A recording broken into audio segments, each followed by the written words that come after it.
नमस्कार, मैं हूं सौरभ शर्मा। हरदोई, रायबरेली, लखनऊ, सुल्तानपुर, बाराबंकी चौथे राउंड के लिए यूपी के इन लोकेशंस पर आज धुआंधार प्रचार हुआ। योगी भी थे, अखिलेश भी थे, प्रियंका भी थी, अमित शाह भी थे।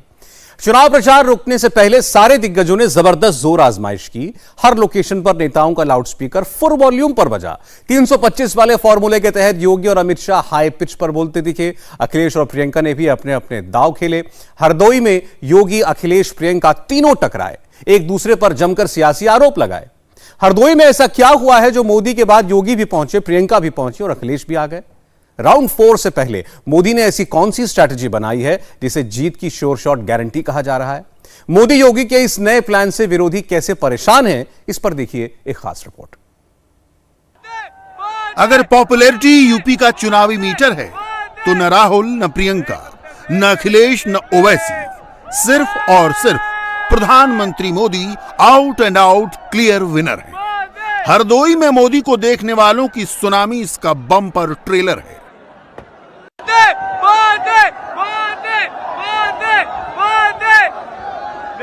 देख ले भैया, देख ले।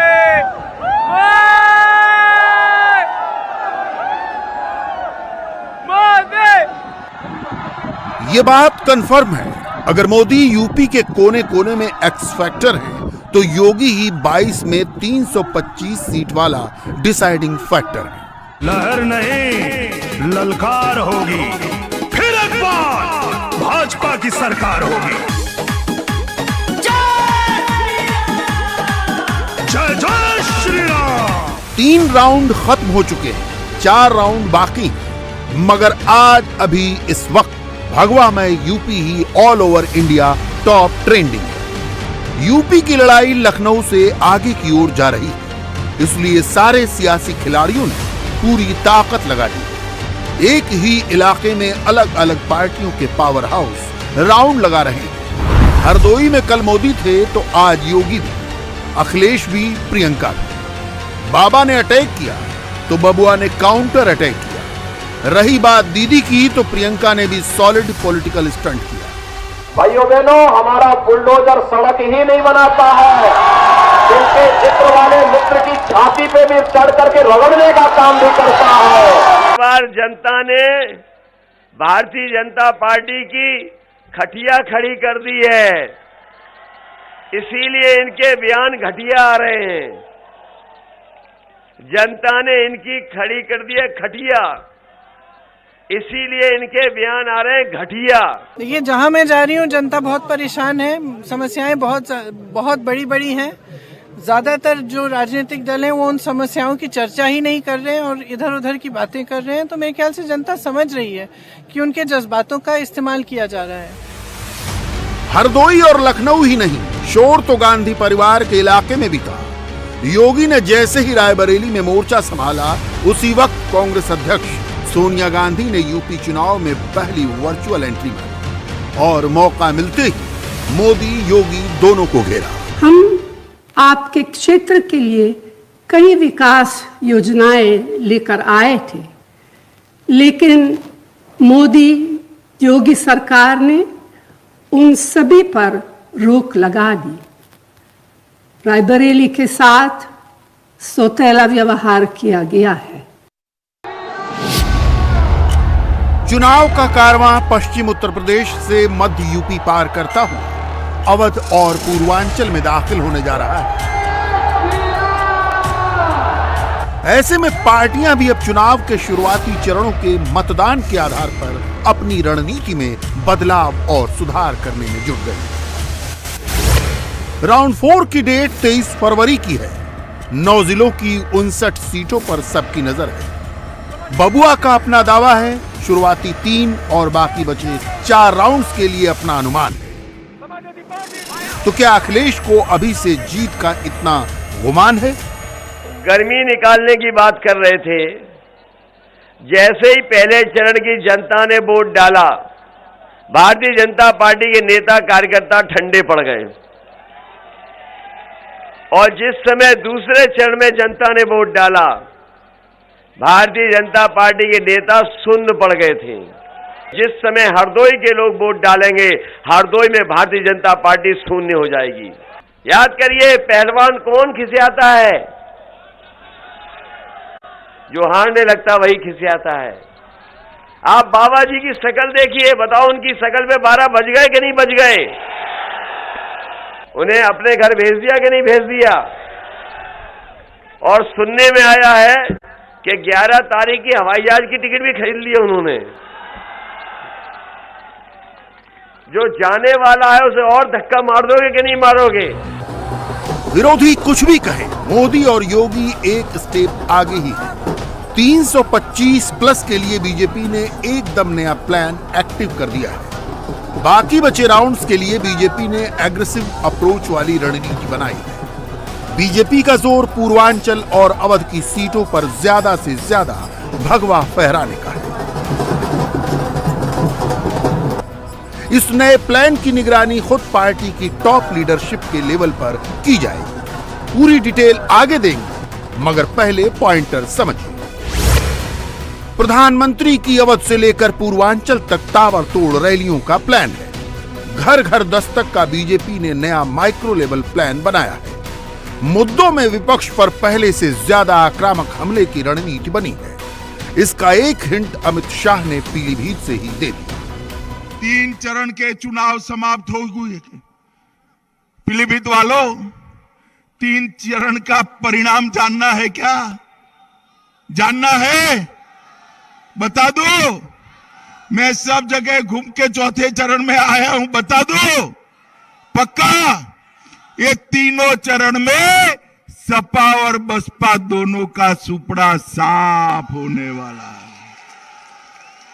और कांग्रेस पार्टी तो दूरबीन लेकर भी दिखाई नहीं पड़ती है मित्रों, दूरबीन लेकर भी दिखाई नहीं पड़ती है। पूरे उत्तर प्रदेश में भारतीय जनता पार्टी की लहर है। मैं बताता हूं, 7वें चरण आते आते ये लहर सुनामी में बदल जाने वाली है, सुनामी में बदल जाने वाली। नेक्स्ट 4 फेज के लिए बीजेपी ने माइक्रो लेवल प्लान बनाया है। नरेंद्र मोदी की करीब 1.5 दर्जन रैलियां होनी है।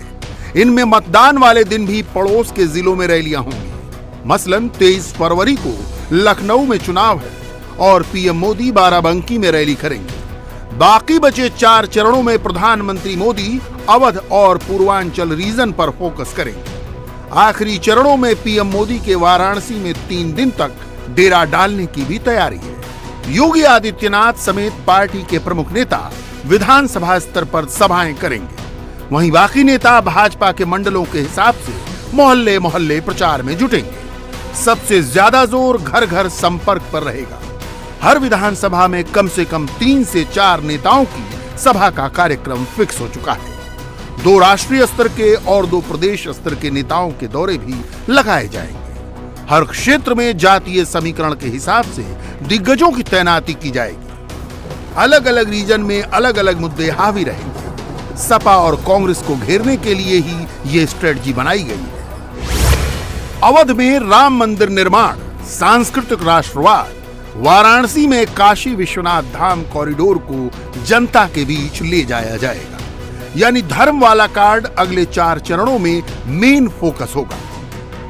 इसकी शुरुआत हो चुकी है। योगी ने रायबरेली से ऐलान कर दिया, हिंदू धर्म और राम मंदिर के बहाने अखिलेश प्रियंका सबको फंसा दिया। हमने कहा था कि अयोध्या में भगवान राम के भव्य मंदिर के निर्माण का मार्ग प्रशस्त करेंगे। कहा था, हो गया ना? अयोध्या में भगवान राम का भव्य मंदिर के निर्माण का कार्य हो रहा है ना? कोई संदेह है? क्या ये काम कांग्रेस कर पाती? क्या ये काम सिपाही के चाचा भतीजा कर पाते? और क्या ये काम दिल्ली के भाई बहन कर पाते? क्या ये काम बहन जी कर पाती? ये तो बोलते हैं हम एक्सीडेंटल हिंदू हैं, यानी हिंदू होने में भी इनको शर्म आती है। वोट मांगने में पता नहीं इनको शर्म आती कि नहीं आती है, लेकिन अपने को हिंदू बोलने में शर्म आती है। और मैं तो कहता हूं, मैं गर्व से कहूं हम हिंदू हैं, हमें कहना चाहिए।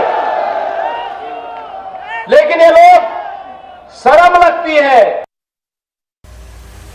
यूपी चुनाव में आतंकवाद वाला एंगल अभी अभी आया है, मगर कानून व्यवस्था वाले रिपोर्ट कार्ड की बदौलत मोदी और योगी ने यूपी के वोटर्स को फर्स्ट फेज से ही लुभाया है। अगले कुछ राउंड्स के लिए इसे नए तरीके से पेश किया जाएगा। गर्मी निकालने की बात कर रहे थे।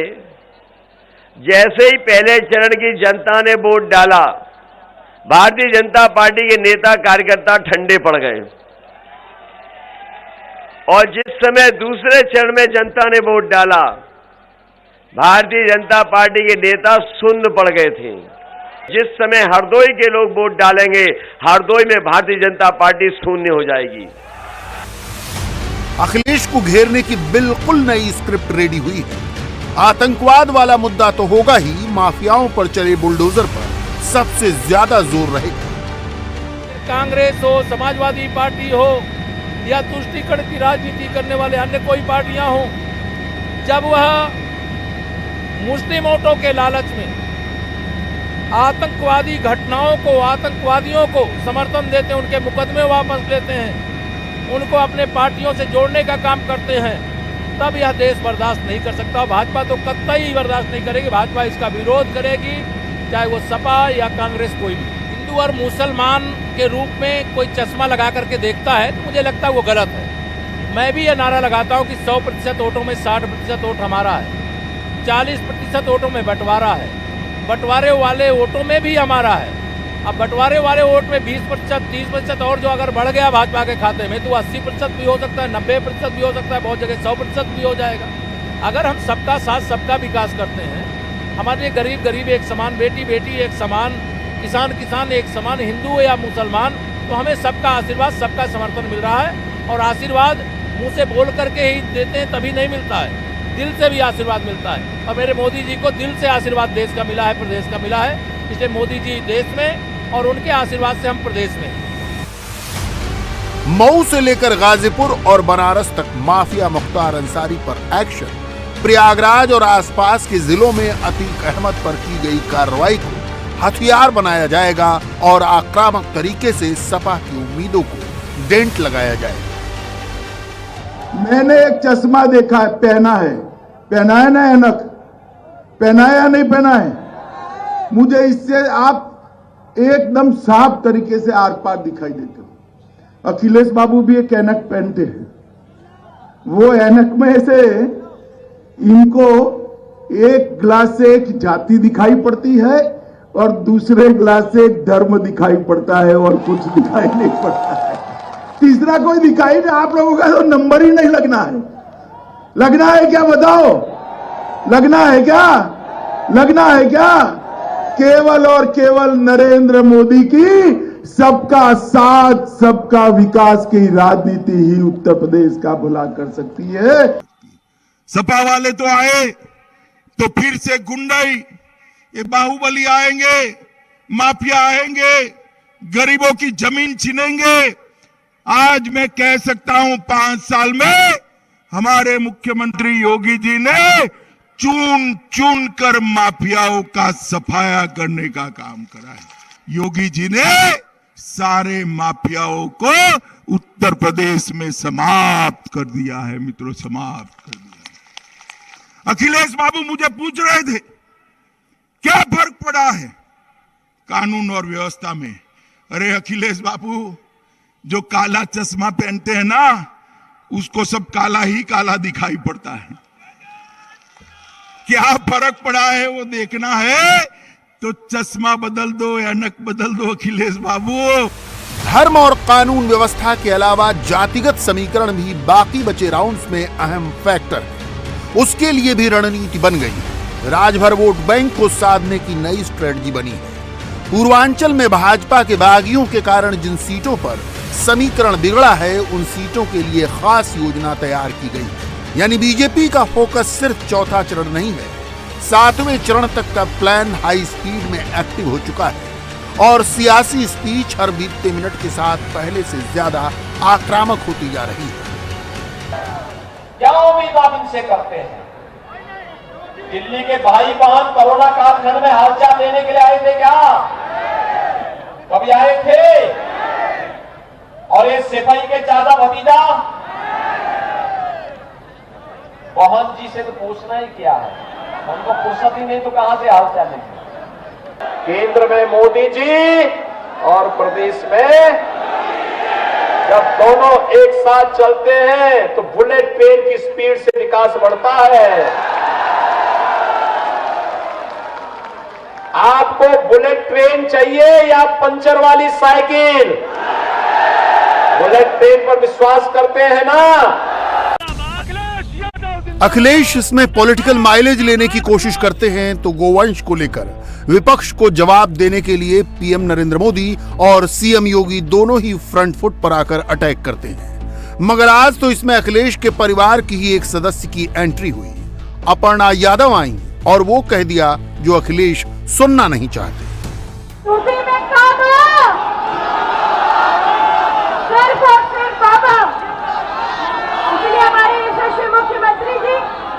पवित्र संकल्पों के साथ हमारे यशस्वी प्रधानमंत्री जी आदरणीय मोदी जी का जो एक विजन है, जो मंत्र है, सबका साथ, सबका विकास, सबका विश्वास, इस मूल मंत्र के साथ प्रचंड बहुमत के साथ आप भारतीय जनता पार्टी को यहाँ से जिता देना और अराजकता फैलाने वाले सभी लोगों को जो विपक्ष में बैठे हैं उनसे कह देना कि हम सब लड़ रहे हैं हनुमान की तरह और जीतेंगे श्री राम की तरह।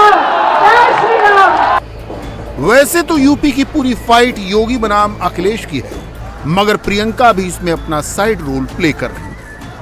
कांग्रेस की राष्ट्रीय महासचिव प्रियंका गांधी चिन्हट बाजार में रोड शो कर रही हैं। यहाँ से रोड शो शुरू हुआ है। बगल में ललन कुमार उनके साथ बैठे हुए हैं जो कि बक्सी तालाब से कांग्रेस के प्रत्याशी हैं।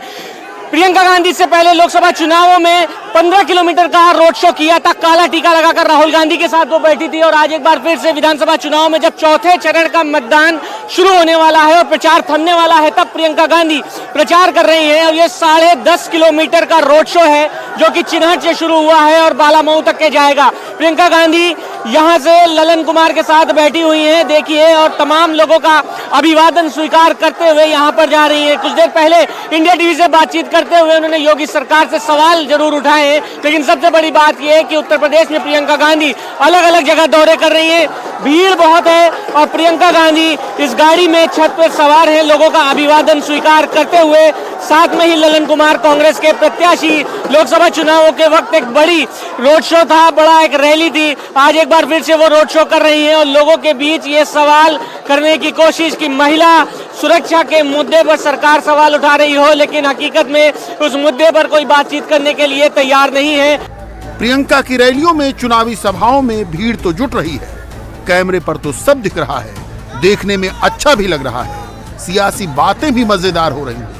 प्रियंका बड़े मियाँ छोटे मियाँ वाला एंगल लेकर आई है, तालियां भी बजवाई हैं, मगर जमीन पर इन तालियों का कोई असर होता अब तक तो नहीं दिखा। जब किसानों को एक मंत्री के बेटे ने अपने पहियों के नीचे कुचल डाला तब कहाँ थे ये नेता? भाजपा के नेता तो बड़े मियां, उनके ही मंत्री के बेटे ने कुचला, और ये छोटे मियां, सुभान अल्लाह, ये तो निकले ही नहीं, मुंह से बात नहीं निकली कि गलत हुआ है, आंदोलन नहीं किया, आपके साथ खड़े नहीं होते, संघर्ष नहीं करते। महंगाई बढ़ रही है, एक ही पार्टी कर रही है आंदोलन, एक ही पार्टी 3 सालों से आंदोलन कर रही है कि महंगाई घटाओ, कांग्रेस पार्टी। ये कांग्रेस पूरे यूपी से समाप्त हो गई है। अमेठी हुई हमारी है, रायबरेली की बारी है। इस बार रायबरेली बीजेपी की होगी। प्रियंका की अपनी कहानी है, अखिलेश के अपने दावे हैं, मगर ग्राउंड जीरो का मूड तो यही दिख रहा है। 325 सीट वाला मोदी और योगी फॉर्मूला ही फिट हो रहा है। तो क्या यूपी वालों ने तय कर लिया है कि 10 मार्च को यूपी में मोदी और योगी की यही जोड़ी हिट हो रही है? इंतजार सबको है। फिलहाल तो फिक्र राउंड 4 की है। चौथे राउंड के चुनाव का मुद्दा आतंकवाद बन गया है। किसी ने नहीं सोचा होगा कि यूपी में आतंकवाद इतना बढ़कर मुद्दा बनेगा। ऐसा मुद्दा है जिसमें अखिलेश यादव फंसते जा रहे हैं। नरेंद्र मोदी, अमित शाह, योगी, जेपी नड्डा, बीजेपी का हर एक नेता एक साइकिल के मुद्दे को वोटर्स तक पहुंचा रहा है। बात अहमदाबाद से शुरू होती है और आजमगढ़ तक पहुंचती है। बात 2008 से शुरू होती है और 2022 तक पहुंचती है। साल 2008 में नरेंद्र मोदी को मारने जो आतंकवादी आए थे, उनमें से एक का रिश्ता समाजवादी पार्टी से निकला। योगी के आरोपों में साइकिल, अखिलेश की सफाई में साइकिल, प्रधानमंत्री की बातों में साइकिल और केजरीवाल भी साइकिल रेस में कूद पड़े।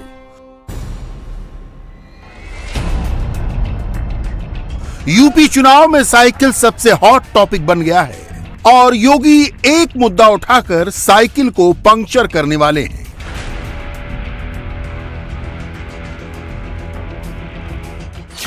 जिन आतंकवादियों को फांसी की सजा हुई है, उनमें से 8 का संबंध उत्तर प्रदेश से है। एक आतंकवादी समाजवादी पार्टी का प्रचारक भी है, उसका बाप, और समाजवादी पार्टी का अध्यक्ष अब तक अपना स्पष्टीकरण नहीं दे पाया है। इसका मतलब चोर की दाढ़ी में तिनका। अब पूछना चाहते हैं, जिस साइकिल का इस्तेमाल प्रदेश के निर्दोष नागरिकों को और देश के निर्दोष नागरिकों को आतंकी घटनाओं का शिकार बनने के लिए किया जा रहा हो, क्या उस साइकिल को समर्थन जाना चाहिए? क्या उसको पंचर किया जाना चाहिए? हमेशा के लिए पंचर किया जाना चाहिए। आप सहमत हैं? अभी तक एक तस्वीर ही आई थी जिससे बीजेपी अखिलेश की चुनावी तकदीर बदलने की तैयारी में थी। अब नई नई तस्वीरें आ गई हैं, साथ में अखिलेश की नई नई सफाई भी आई। मैंने शुरू में ही कहा कि जनता ने जिनकी खड़ी कर दी खटिया, उनके बयान है घटिया। बताओ घटिया बयान दे रहे हैं कि नहीं दे रहे हैं? आपने पढ़ लिया हो अखबार में जो तस्वीर दिखाते फिर रहे हैं हमारी, वो लोग हैं कि जो चुनाव हार चुके हैं। याद करिए, पहलवान कौन खिसियाता है? जो हारने लगता वही खिसियाता है। आप बाबा जी की शक्ल देखिए, बताओ उनकी शक्ल पे 12 बज गए कि नहीं बज गए?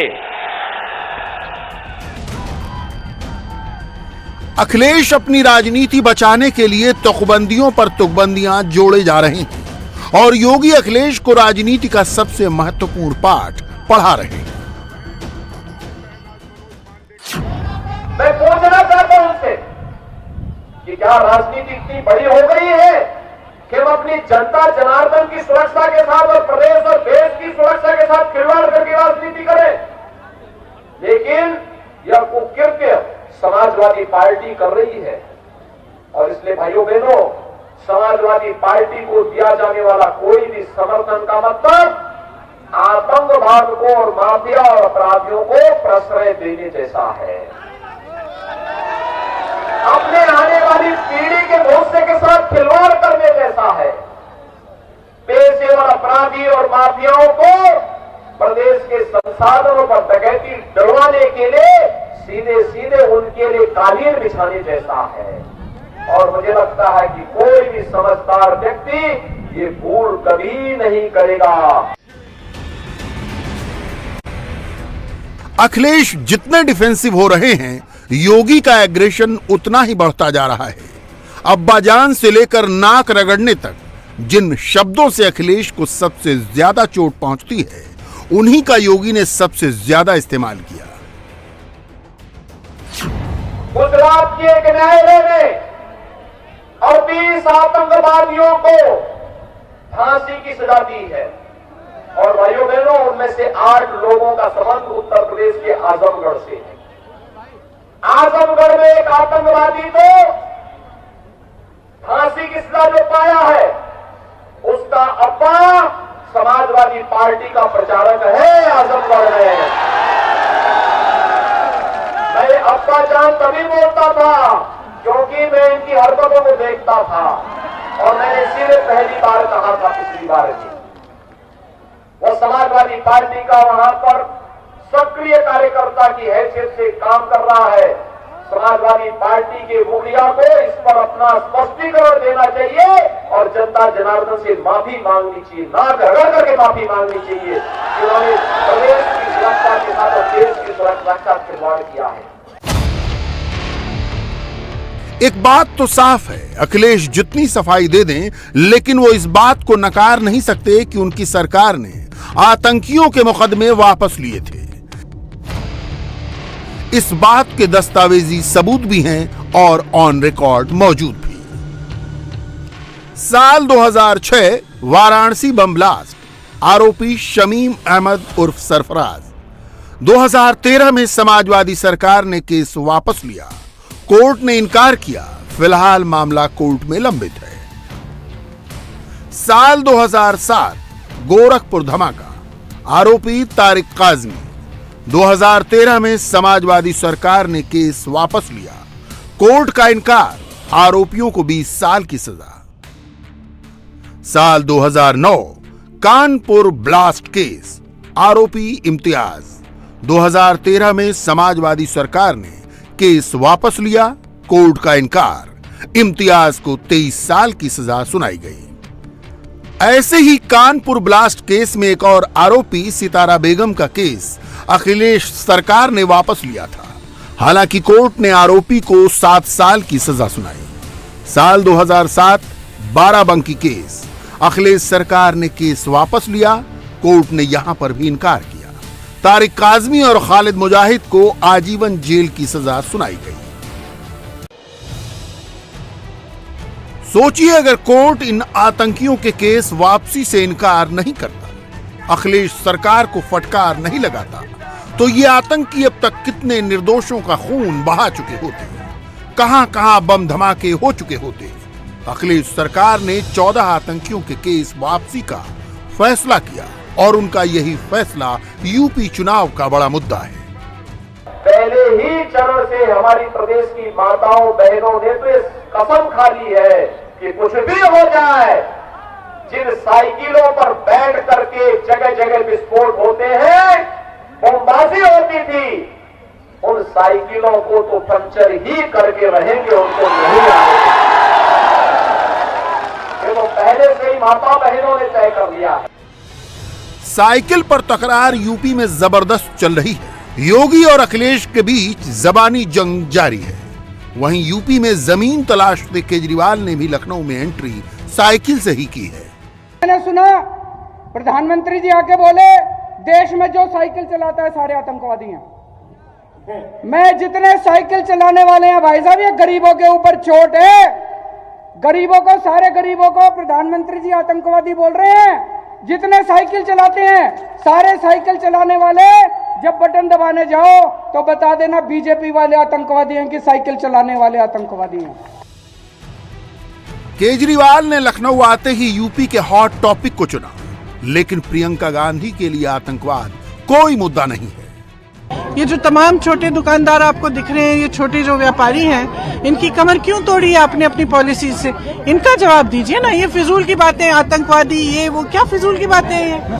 प्रियंका गांधी को जो फिजूल की बातें लग रही हैं, वही यूपी के चौथे चरण का नतीजा तय कर सकती हैं। जब प्रियंका गांधी बोल रही थीं, तो टीवी पर उनको अमित शाह सुन रहे थे, और जब अमित शाह बोलने आए तो उन्होंने कांग्रेस को इतिहास याद दिला दिया।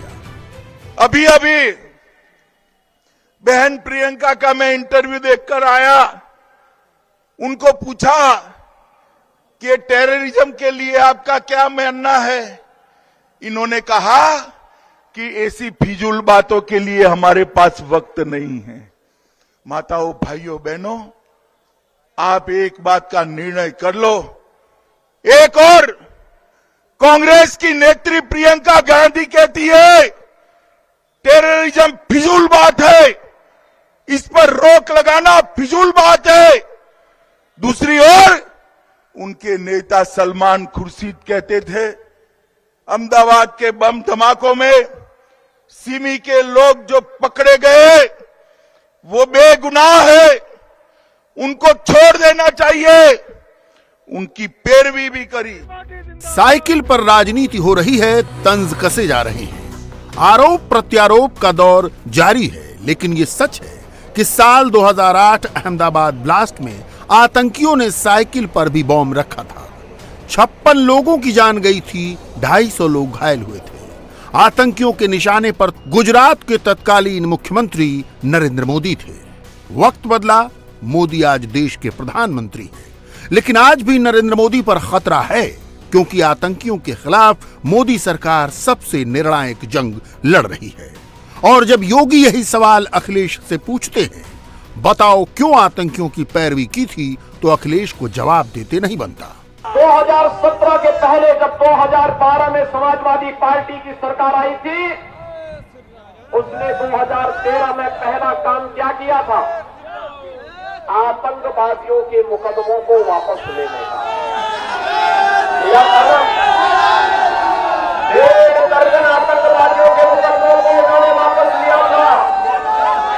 मैं आज पूछना चाहता हूं, समाजवादी पार्टी के मुखिया से पूछना चाहता हूं, उनको जनता की अदालत में स्पष्टीकरण देना चाहिए कि उन्होंने किस हैसियत से उत्तर प्रदेश की सुरक्षा और देश की सुरक्षा के लिए घातक बने हुए आतंकवादियों के मुकदमों को वापस लेने का उस समय दुस्साहसिक कृत्य किया था। क्यों किया था? अयोध्या में राम जन्मभूमि पर हुए हमले का हो, काशी में संकट मोचन मंदिर में तो 28 निर्दोष लोग मारे गए थे। सीआरपीएफ कैंप पर रामपुर में हमला हुआ था। लखनऊ, अयोध्या और वाराणसी की कचहरियों पर हमला हुआ था। गोरखपुर, कानपुर और बिजनौर में सीरियल ब्लास्ट हुए थे। इन सभी घटनाओं के दोषियों को, आतंकवादियों के मुकदमों को वापस लेने की कुत्सित चेष्टा की थी श्री अखिलेश यादव ने। इनके भाषण सुने होंगे आपने। इनका जो छोटा नेता है, वो छोटा झूठ बोल रहा है। जो बड़ा नेता है वो बड़ा झूठ बोल रहा है, और जो सबसे बड़ा नेता है वो सबसे बड़ा झूठ बोल रहा है।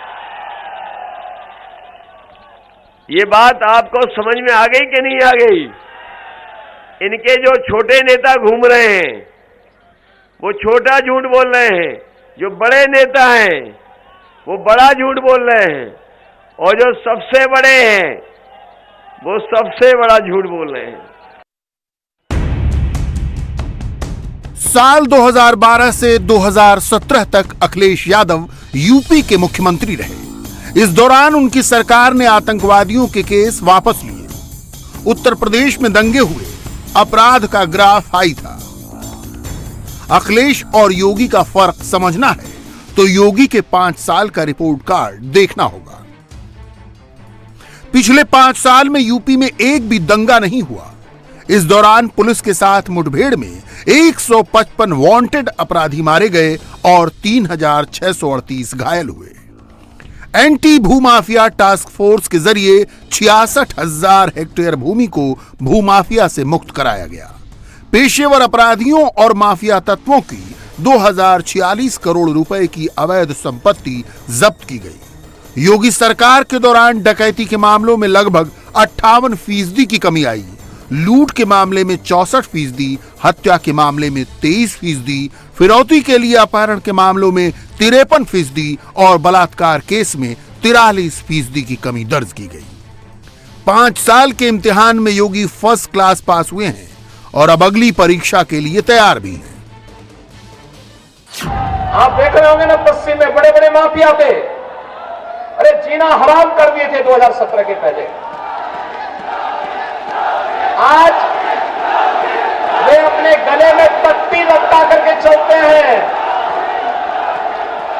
और याद करना, जो पेशेवर माफिया और अपराधी आपको धमकी दे रहा होगा, उसका नाम नोट करके मेरे पास भिजवा देना। चुनाव के बाद आप देखना, गली में तख्ती लटका करके थाने के सामने हाथ खड़ा होकर के खड़ा होगा।